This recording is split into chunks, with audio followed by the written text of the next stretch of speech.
Monica Miller from monicawrites.com.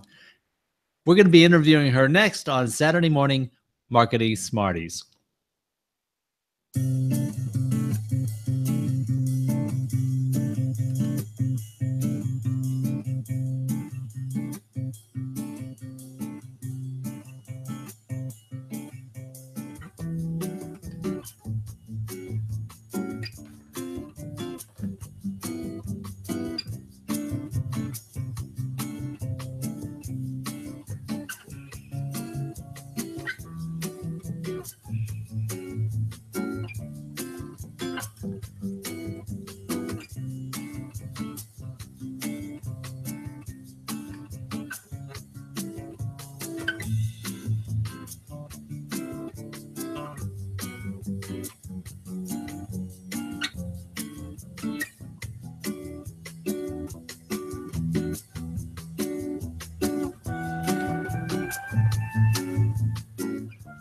Greetings, everybody, and welcome to Saturday morning Marketing Smarties.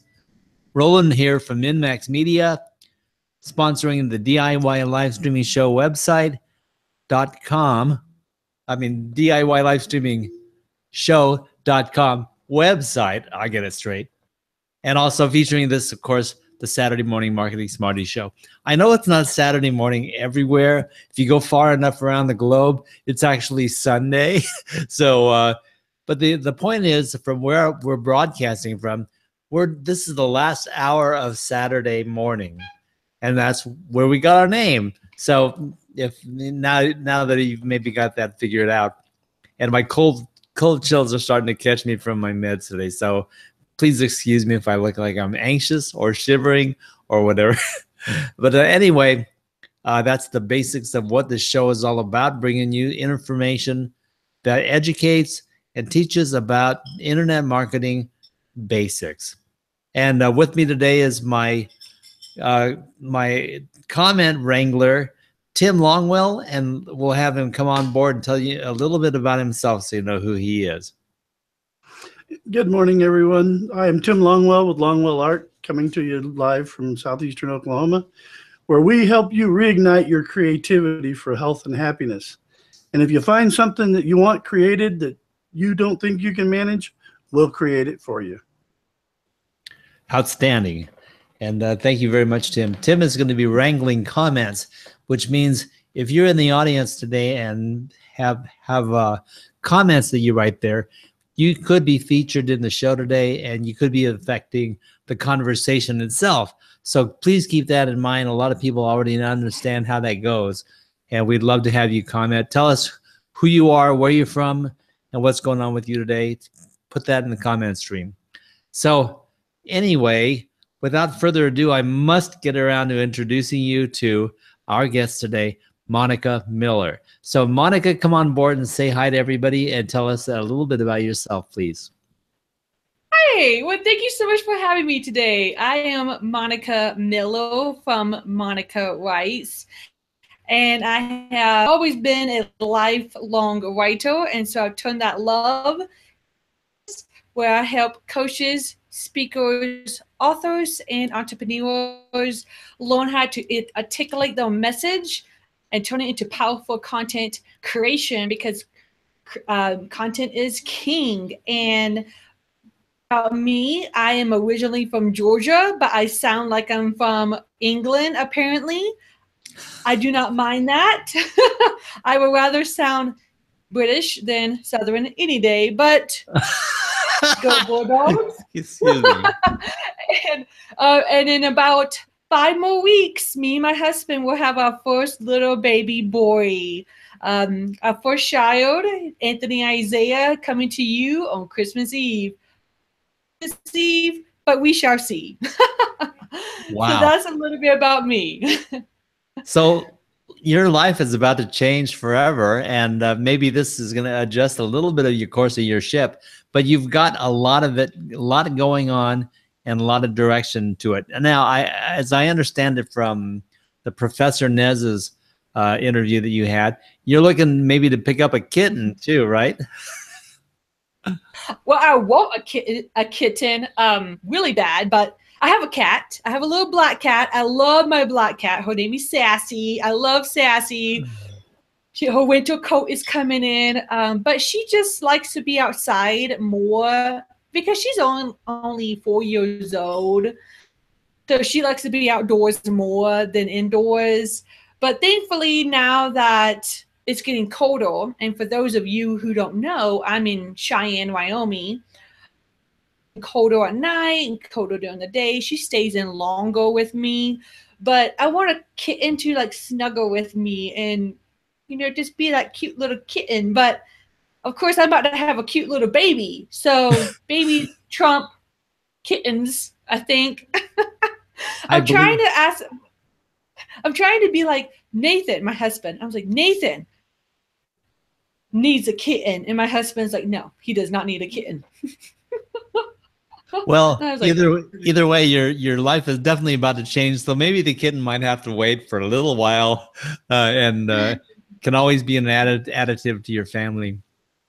But anyway, I am thrilled to have you here. I'm just really excited about being able to help the world get to know you, because I got to know you through the Professor Nez's interview, and I just fell in love with you just listening to you speak, and your attitude is so responsive and powerful that it's infectious. And so if I can share a little bit of that with people today, wonderful. Go ahead. So the thing is, right now, that on the surface we talk about you're a blogger and you help people write books, and you're a writer of books. So with those two things of primary purpose, why don't you give us a little bit of a preview of what your focus is and what you do? All right, so my primary focus is to help coaches, speakers, authors, and entrepreneurs begin their blogs. I love blogging because blogging is one of the ways that I have increased my own income, and it's a way for me to showcase my expertise. And there's so much you can do with the blog. So I help mostly entrepreneurs get started with their blog, because once you start a blog, a book can be created from that. Ebook or physical book, or you can create a little information packet to give out maybe while you're at speaking engagements. So there's so much you can do with a blog, and that's where I help people turn either their blogs into a book, or if they have an idea for a book, but they may need maybe some direction or some editing help, or just getting it from here to physical paper, is where I come in and help others really really help them articulate that. Because there's a couple of people I'm talking to who that's really all they need. They need somebody to take what's in here, logical format, and that's where I come in, because I love hearing your story and then organizing it. I do that with blogging, and I do that with book writing. Is, hey, you sit there, look pretty, or you look handsome, and then you just talk to me, and I'll come up with the layout of your book, or the layout of how, what kind of blogs you could write. So that's part of my specialties. I think that there's a magic to that, because there's a creative essence that has to be there when you can take whatever subject people are enthusiastic about and get it into a mode where it's like, do this next, do that next, write about this, and inspire them to do that. That there's a magic to that, and to be encouraging. I found that when people do that, tell me what their story is. It's easy for them to talk about their story, and then they can go out and produce that story easily.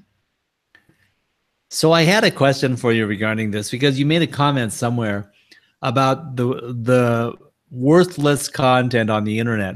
There's a lot of worthless content, and on the alternative of that is that we're supposed to be authentic, being yourself, and it leads me to believe that you're very aware that writers are not doing this. What is the problem with writers today, and how do they overcome that? So as far as content that may not be resonating with your audience. You know, here's the thing I feel like is to be copycats, and they're not being true to themselves because they see this person, you know, maybe an idol or a guru, and they're like, I want to be like them, so I have to write like them or I have to be like them. And that's not true to yourself or even authentic. People are going to love you and your perspective because everyone's perspective is different because all of us have challenges, experiences. None of us has experienced life in the same way. Ben, he hasn't experienced life in the same way as me, and we have totally different outlooks on it, and that's okay. People will want to fall in love with you is when you start stepping out and just saying, this is who I am, and this is my perspective, because people are going to honor that and respect that. And you never know. You know you're going to be reaching people that maybe your guru couldn't reach. Talk like the way you do. Does that make sense? Yeah, this is really valuable information because so many people are trying to be something that they are not, and they see what I call shining objects out there, and they say, well, if I do this, I'll get this kind of response, and if I do that, I'll get that kind of response. But none of it's actually true. And I really feel strongly that everybody has their own story inside that's worth hearing, and it's probably more dynamic than you think it is. When oh my gosh! A good example. Go ahead. I was on a podcast recently where we were talking about, you know, Monica. You know, the show host Judy Hobbleman was like, Monica, what do you think about people who want to hoard their story or hoard their information? The response was, don't hoard your information. Don't hoard your expertise because, I mean, there's so much information out there, one, and two, you are going to come across different than another person because of your unique perspective.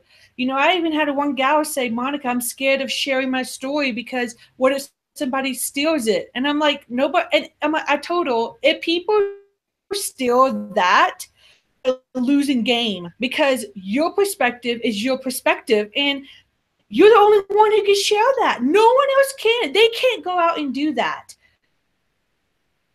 So I'm like, don't be afraid to share that message, you know, over the fear of, well, is somebody going to take it? If they do, then just know that it's a desperation. And if you come from a place of, I'm going to give this to you because I sincerely want to help you, people will recognize that. And it's so vivid to me. It's like some people will tell a story, but when you're telling your own story, you're telling something truthful and honest. If they're telling your story, they're just telling your story. They're not telling their story. And so it's impossible for them to actually come from your perspective and tell the story authentically because you are the only real deal there. And I think that people want to save it and protect themselves. There's a fear of losing something, losing of influence, losing gain, losing money. And that causes people to hesitate and close doors and wrap themselves up, but you never get heard if you wrap yourself up and hide away. And if you want to be in the mainstream, you got to step out. Right? Exactly. So yeah, I'm in total agreement with you, Roland. There are some things that you teach people, and so I know that we're dealing a lot with the focus on the why you're doing it and how and so forth, but there are some specific tactics that you teach, and one of them I thought that was very interesting was the pre-launch preparation of developing 5 posts or 5 blog posts in advance and actually having 5 in queue in reserve backing that up. Could you go into that a little bit and why 5 and 5? Oh, right. So what Roland's referring to is when I masterclass this past week. So I hosted 2 masterclasses, and I was talking about if you want to launch your blog in 2018, then what kind of content should you have ready so you can push it out? And so I said you need 5 blog posts ready to be published, be edited, you're happy with them, they're ready to go. And then you also need to have 5 more in queue, meaning maybe you haven't fully really thought about the whole structure yet. You have some bits and pieces, or tender loving care, or you need to go in there, edit a little bit. So can be in the queue. So really what I'm saying, why you need to do that for your blog launch is because life happens. Go ahead and write a couple of blogs. You can go, you don't have to worry about, oh no, the blog posts. And I'm like now launching this blog post or this blog, and I haven't written anything. It gives you the peace of mind that if you skip a week, the time frame that you set for this blog to go out, that you are at peace. But it also helps you see your creativity, and it keeps you consistent. The 2 things that I really am after is, once you begin a blog, you need to learn consistency, and you need to learn exactly how to begin just creating that content, get into that flow, understand how you're going to blog. It's a way to explore at that time frame. So I hope that wasn't too long of an answer, but I hope it answered the question. No, it didn't answer the question. And it's so important for people to understand that they have to prepare. There's so much preparation. And one of them is that you can't just say, I think I'll start blogging next week, and start blogging next week. And then the following week get stuck on, oh my God, what am I going to write? I haven't written anything yet. And you don't want to find yourself in that situation. So if you're serious about a blog, got to plan it out, got to give yourself a couple of months worth of cushion, and be thinking futuristically and really plan out your strategy. So I'm really glad to ask you that. Now we have a few comments coming in from the stream, and I also wanted to say, I see Roz Betts out there, WeWake is out there, Barbara Quick is out there, and Lowell Ann Fulsang is out there. Thank you guys very much. And Aaron from Stroke TV is out there. Barbara DeLucio. We've got a lot of people saying hi. And so there's bound to be a few comments. And I know that Tim's got one coming up. So we're going to go there right now. Tim, what's the audience saying? First off, I want to address the concern that Wiwig mentioned that, yes, we are aware that Monica's stream isn't as strong as it could be. There are some technical issues on her end that necessary evils today. Please bear with us, and hopefully they'll be corrected in the recording on the replay. As far as the comments, the first one we have here is from Wiwig, and he agrees that the hoarded information gets stale and is worthless. And the next 2 comments are questions. Barbara DeLucio wants to know about how you make money from your blog, and I'm sure that's somewhere in the information today. And if not, we can go further on that. And then Wiwik had a comment again regarding content and the discussion that Monica was making. This fits in with up to this point, is that content is king, distribution is queen, and clients are the prince. When creativity is married with logistics, clients would be the offspring.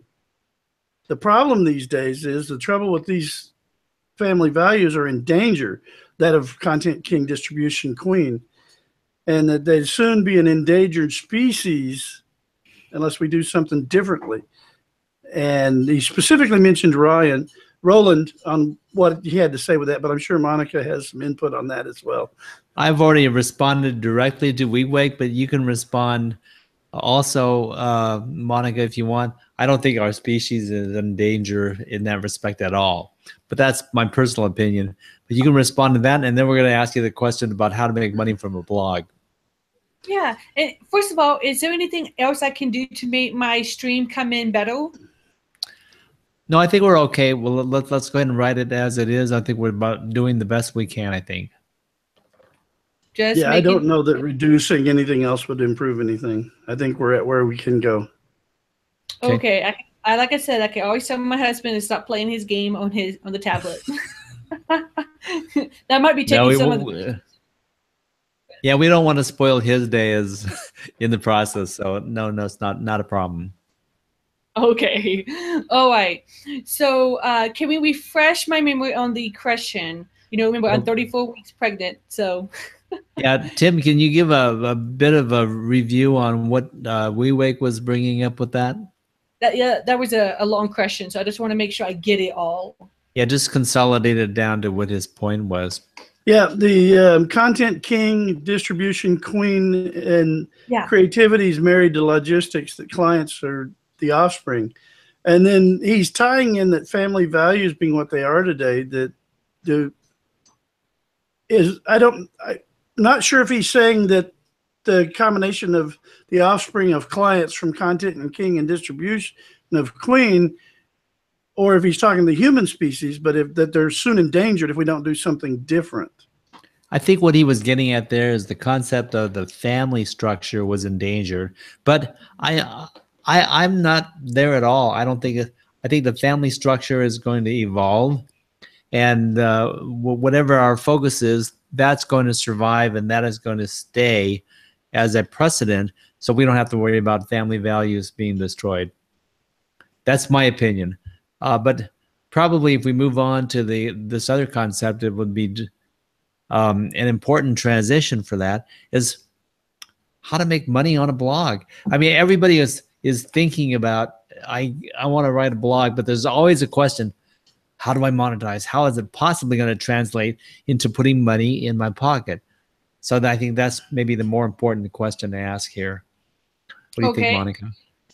Sure. I'm ready to answer either one of those questions. But I can definitely answer I have made money using my blog. So one of the ways that I have made money using my own blog is when I decided to write full blog posts about blogging. And then I decided, I'm going to turn this into a speech and teach a lunch and learn. And so at that time, I 4 different blog posts that I wrote, turn it into a lunch and learn, and you could turn that into a webinar.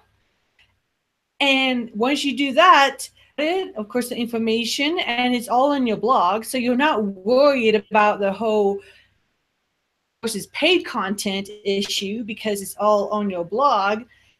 And then afterwards, I always ask, want to know more. I offer free consultations, and doing the consultations, that's how I make my money. So I made a couple $1,000. Then this blog post that I wrote for them, combined it into and then I made a couple $1,000 off of that so far.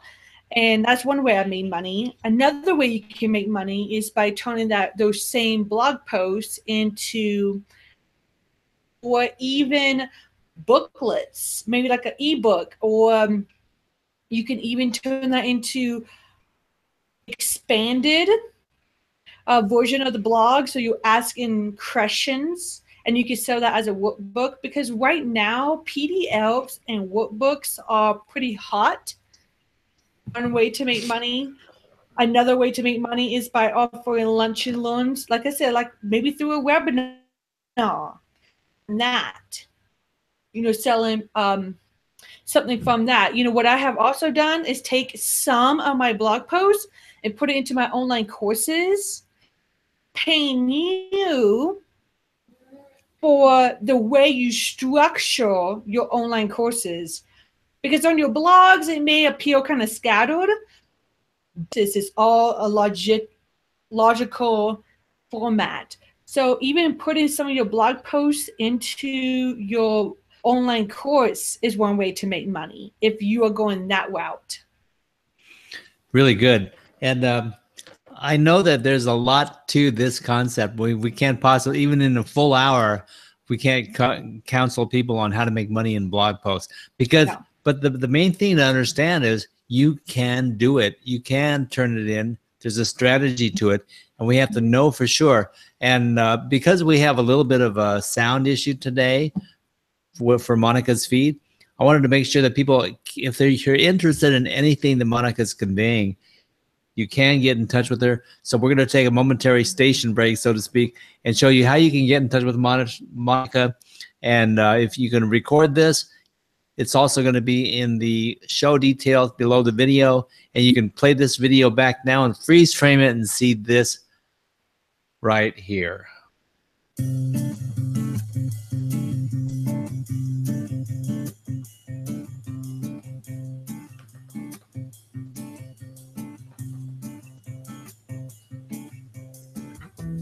Okay, so that's how you get in touch with Monica if you ever want to. And we can make sure that you connect if you want to, you can connect with her. Plus, you can even stay in the show, and we'll be inviting you into the green room for a few minutes at the end of the show after we finish the Smarties today. And you can actually talk to her directly from the green room. So if you'd like to do that, we encourage you to do that. And we'll have some fun for a little while. We can keep her a little bit after the show. But anyway, so we were talking about blog posts, but also you're writing books. Yes. So I want to hear about your books and what your focus is and what you write about. Oh, right. So I've written a total of 3 books so far, 3 published books. Book I wrote is when I was like 18, and it was published when I was 18 or 19 years old, and that was a fiction book, and it's called The Cave. So The Cave Nemesis, and that was a fiction book. And if you like thriller, suspense, and a little bit of gore, then that book is for you. And you know, monsters do what monsters do. They're not very nice. So there's a monster in it, just forewarning you. And then in 2016, I published 2 books. One book is called Write Your Book in No Time. And that is actually going to be republished next year. And it's going to have way more content in it and way more information, about 3 or 4 extra chapters in there. So you don't want to miss that. Okay, so we have that. And then, so that book talks about how to write your book in no time. Structure your life so that writing is involved in it rather than creating it like a chore. That's one of the things. That's one of the things I teach, and I teach how I wrote 2 books in a matter of 90 days or less. And then I've also written a book for Christian writers who want to explore how they can get closer to God using the writing, which is a gift from God, in my belief. That gift to empower them to move forward in their relationship. Wow. You are really a dichotomy of things here. You write for Christians, and you write monster stories. It's fascinating to me. But someone from the audience has something to say, so let's bring Tim in and see what's going on. Yes, Aaron with Stroke TV says he has no clue if it's good, but his new Stroke TV blog, it's around 5 months old, has been read over 28,000 times in 10 countries. How good is that? He has no clue. And hang on a second here. You push the right button. And Lowell Ann is asking, how do you decide what to write about? There's a question for you. Okay. Oh, right. So let me first answer the first question. 28,000 reads in about 10 different countries. Amazing, especially for a blog of 5 months. That's amazing. Most blogs take years to get to that level. You are doing a good job. So keep up what you're doing. So thumbs up to you. Oh, go ahead, Roland. I'm sorry.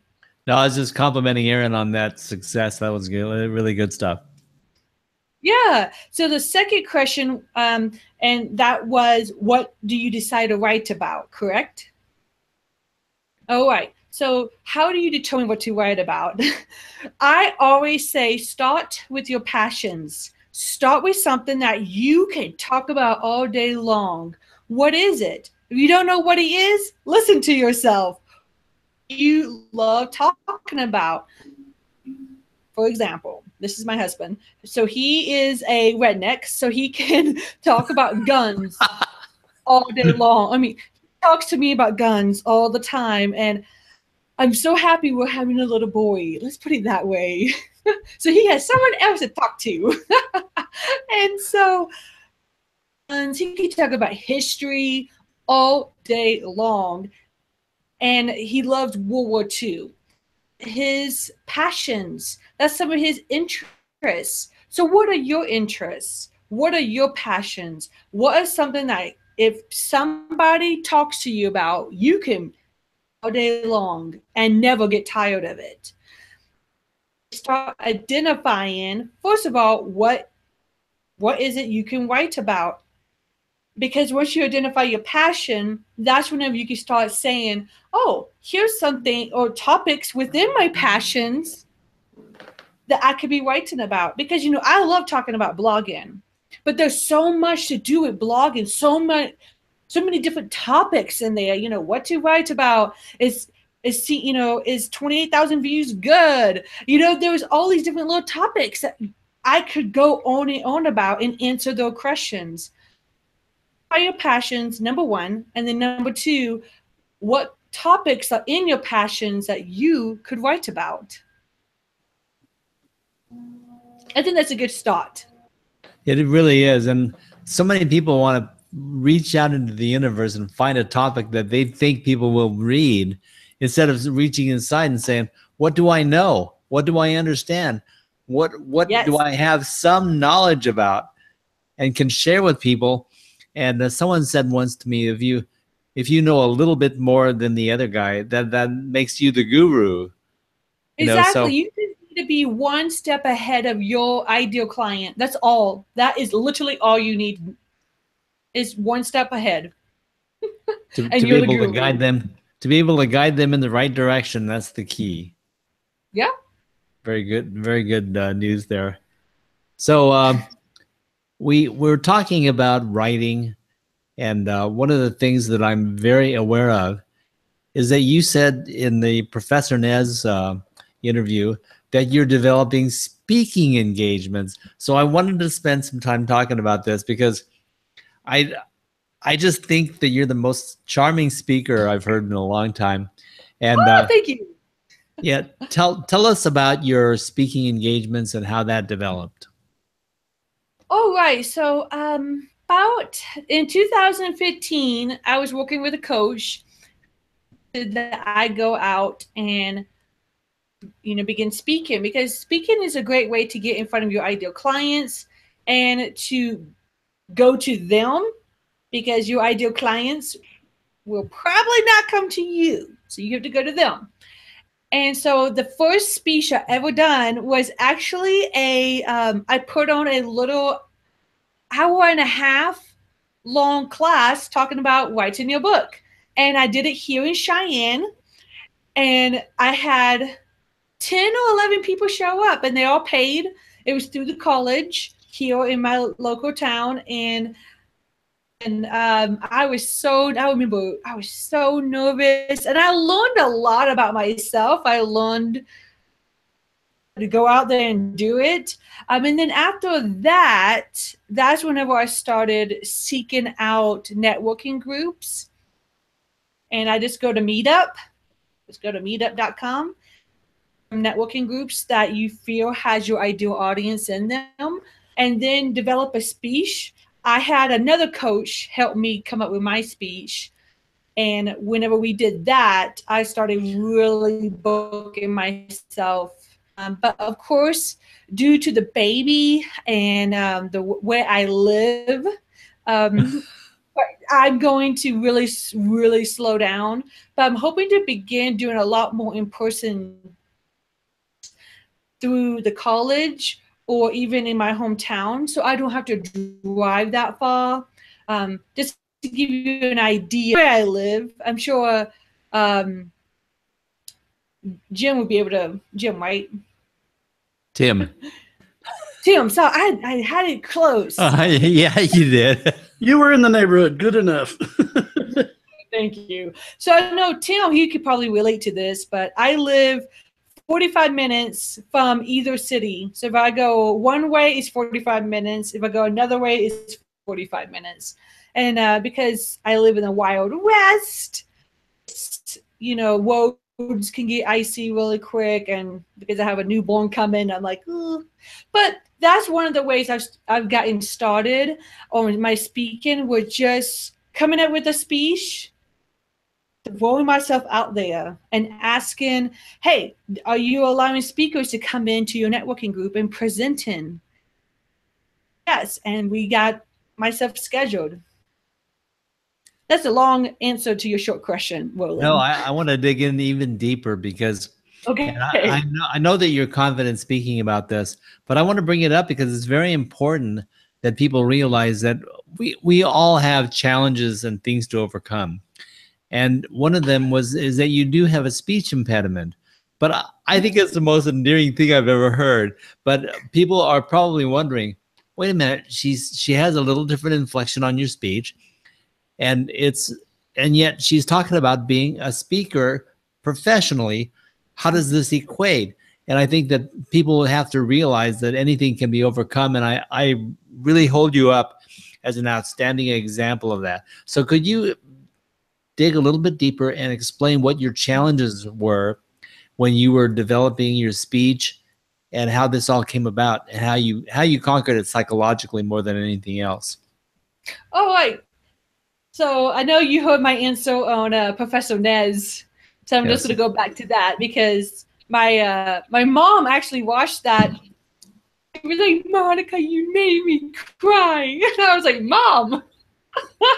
Okay. So I had a speech impediment, you know, all my life. But I don't think I started speaking till I was like 3. I went through speech. And apparently maybe some of the words that I say, like my ahs, don't come out. There's a couple of other words that I can't really say. And it's just the way my muscles, I guess, in my mouth was never able to, you know, pronounce them, or nobody ever taught me, right? Because my siblings understood me. And for the longest time, they were my interpreters, if you will. And because my parents never made a big deal out of it, I mean, they never said, you have a problem or this is it. They never said that. So I guess in my head, I never thought I had a problem. I only knew people asked me, could you slow down? What did you say? Can you repeat that? And as a little kid, you can only imagine how annoying that got, because little kids don't want to repeat themselves. And I think that's how I became a lover of words.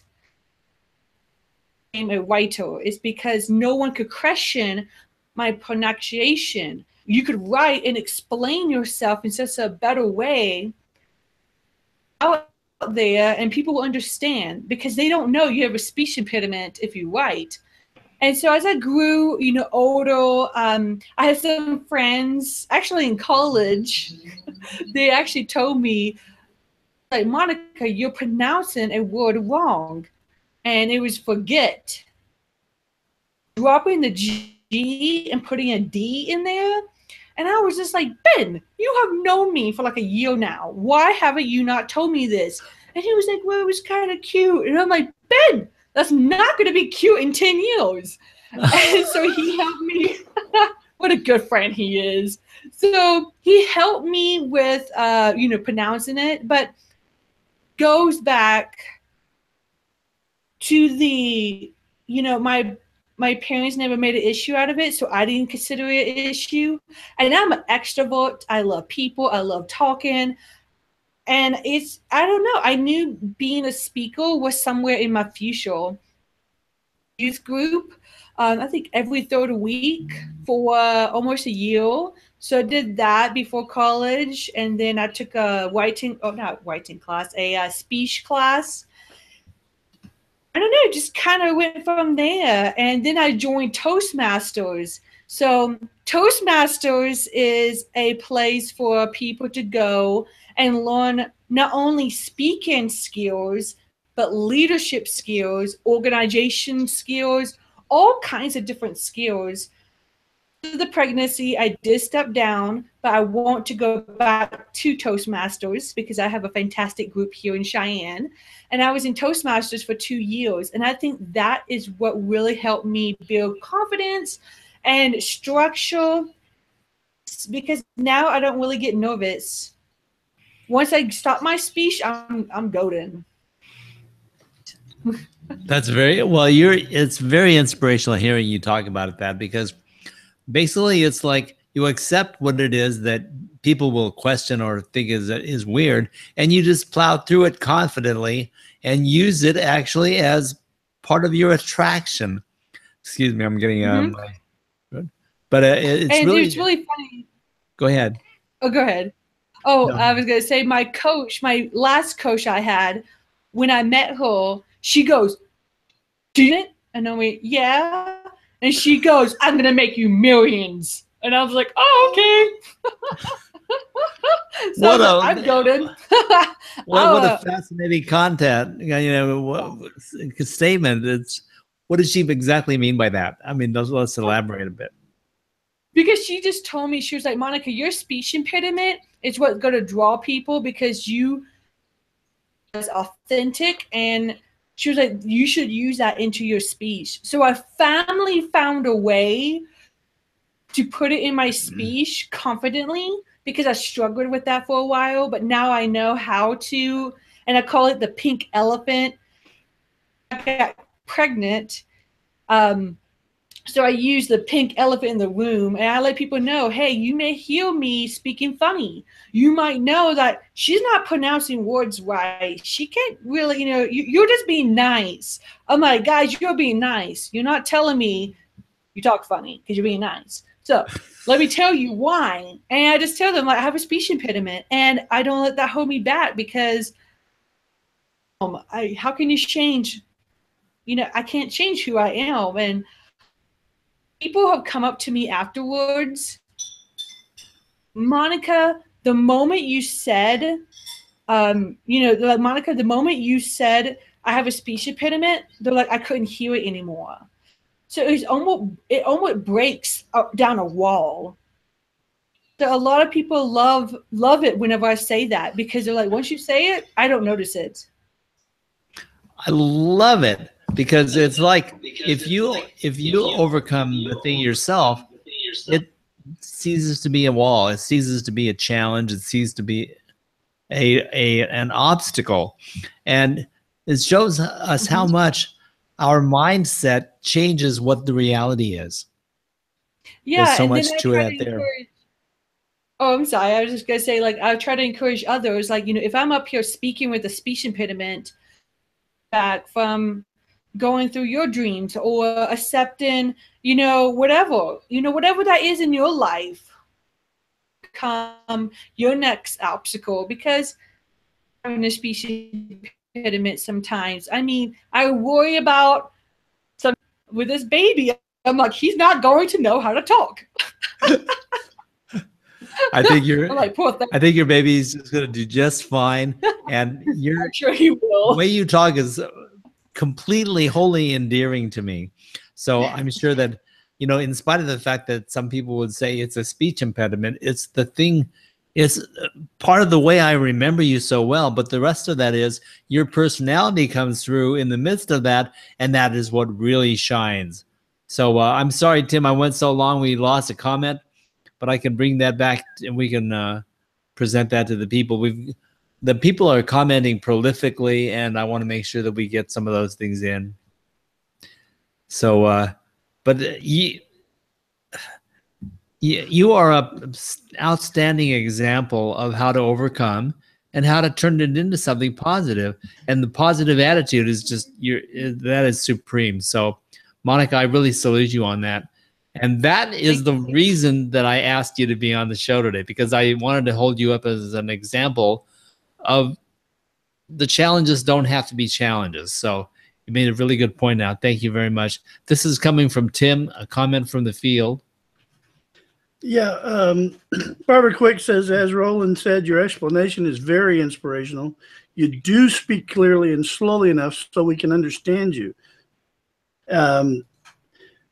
Aaron with Stroke TV, he said, wow, Monica, you just mega inspired me, for I am a 7-year post-stroke survivor with a speech deficit. See, I even stumble with words sometimes. So, hey, it's part of being people. And he says, thank you, sister. Thank you. And Ross Boundy wants to know, do you write your speeches out in full or do you use another method? Great question. So what I do, this is how I do it.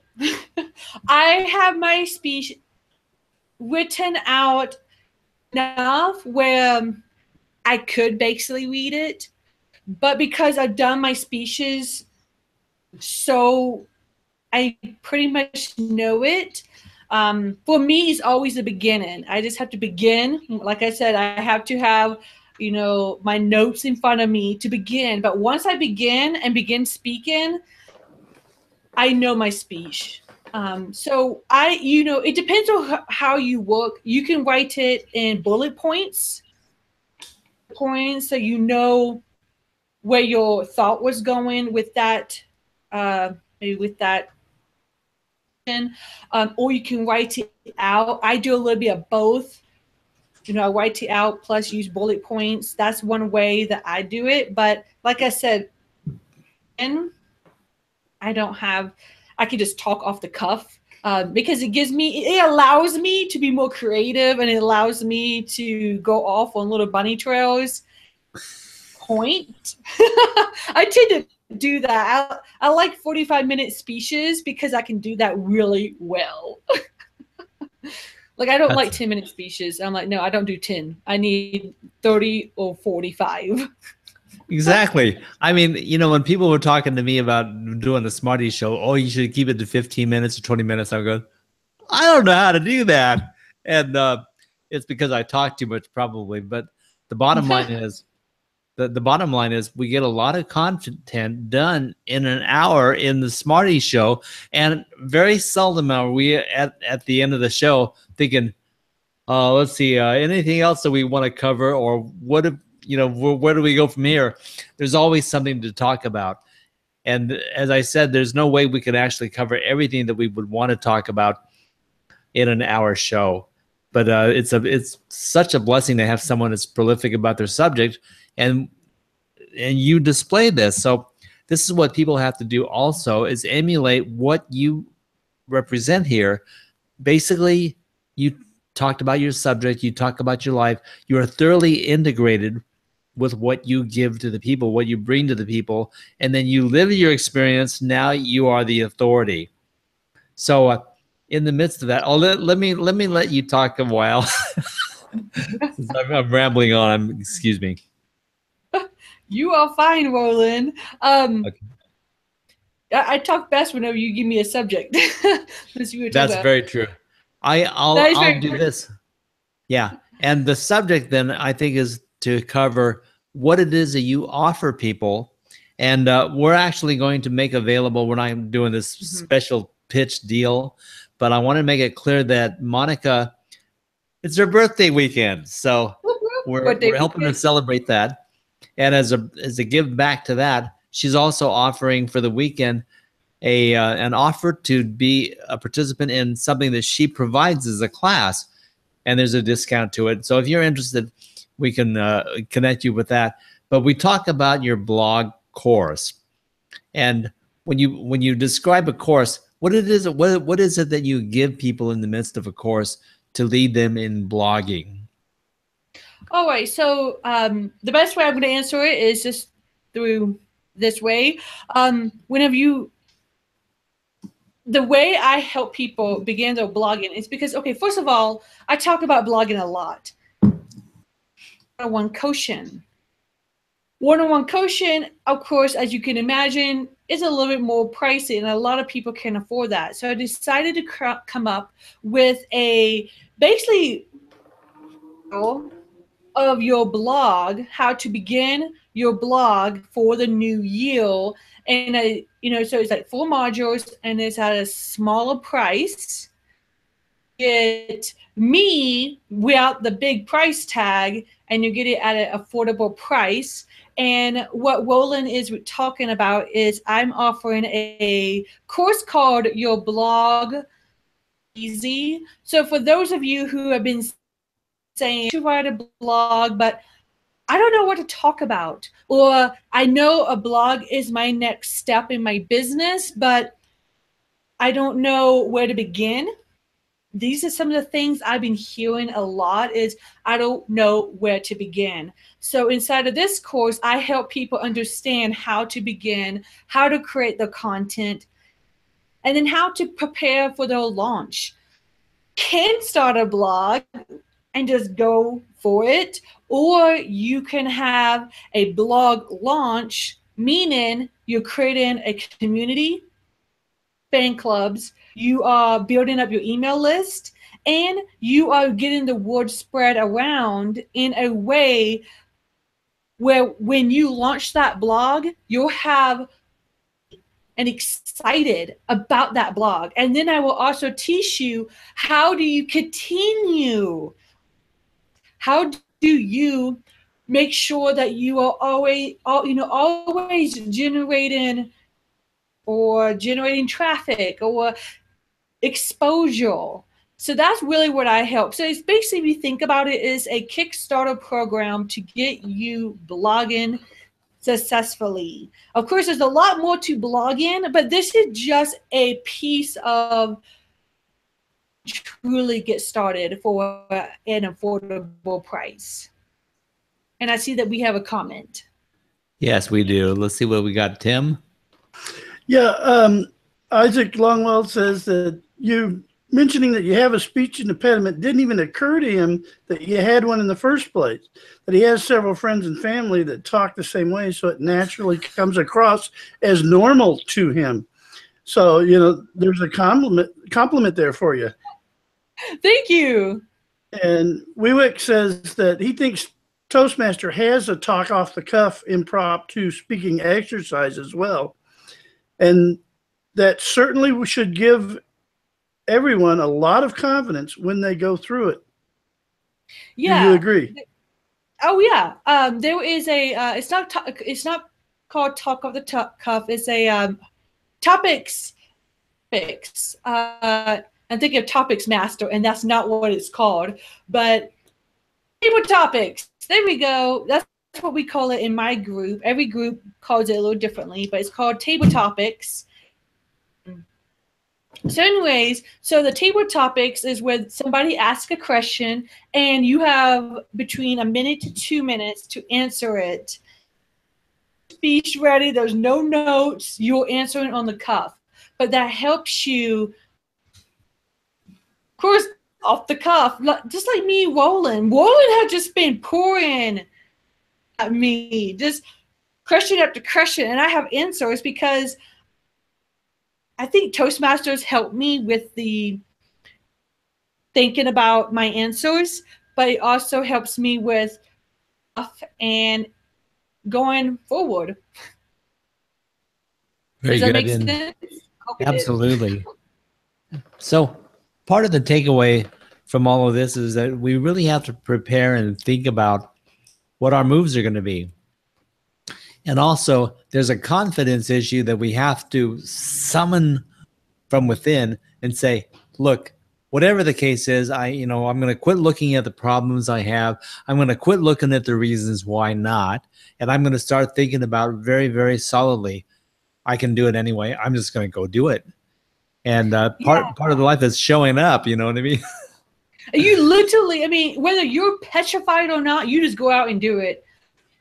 I've learned to dive in, with both feet and hope for the best. I mean, that's literally what I've done. And I hope that this inspires you just to do the same, because you're going to learn about yourself, and you're going to learn about what you can and can't do. And that's okay if you can't do it, but at least you tried.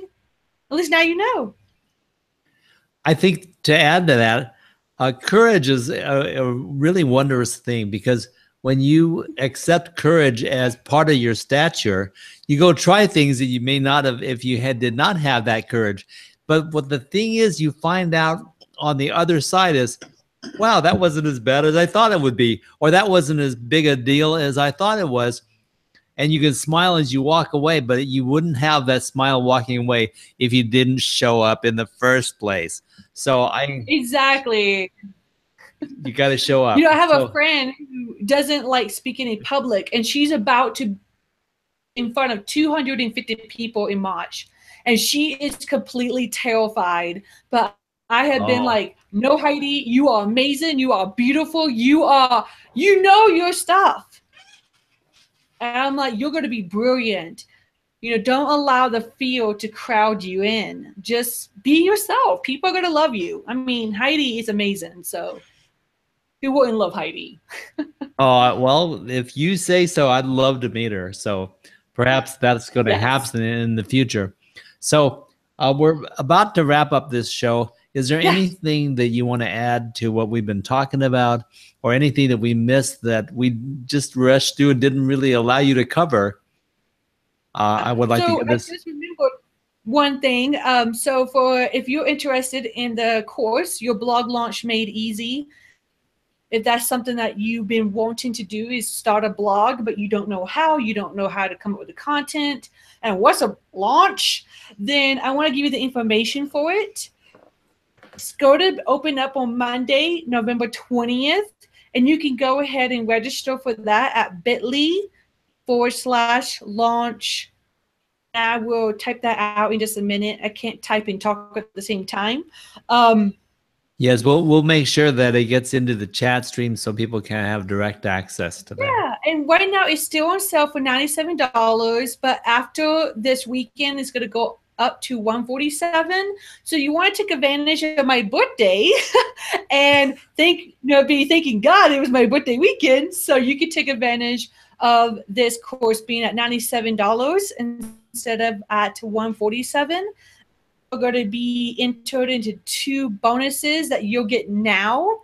One of them is from my power partner, Social Savvy Geek. Her name is Laura. She's amazing. She has created a avatar workbook clear on who you serve. This workbook is going to get you to that. Oh yeah, I know who I serve. I know their pain, and I know how to talk to them. To get the ultimate blog launch system from me, which you will get progress report. So you get to, we have that report with you have the ultimate content calendar, and then an onboarding email sequence system. And that all is about $100, around $100 that you're getting for $97 plus the course. Okay, thank you for that. And I wanted to remind everybody, if you go to, pardon me, if you go to, supposed to have this ready, monicawrites.com, MONICAWRITES.com. Monica's got a bunch of really, really good articles, but she also has several different freebies and things that she offers that you can come up with PDFs and various things that are very, very helpful. I wanted to actually add that I have witnessed myself one of Monica's seminars, and she gives such great information. And I'm actually going to be investing in one of her programs. So I'm putting my money where my mouth is, and I'm living proof that she delivers good stuff. So I believe, and I don't just opt in or buy programs on the internet. People will tell you right now that I'm very skeptical of any kind of investment, but this is worth it. So we're going to go with it. And hopefully you guys had some fun and experienced some inspiration from Monica. And thank you very, very much, Monica, for being with us today. I really appreciate you taking this time and being with us.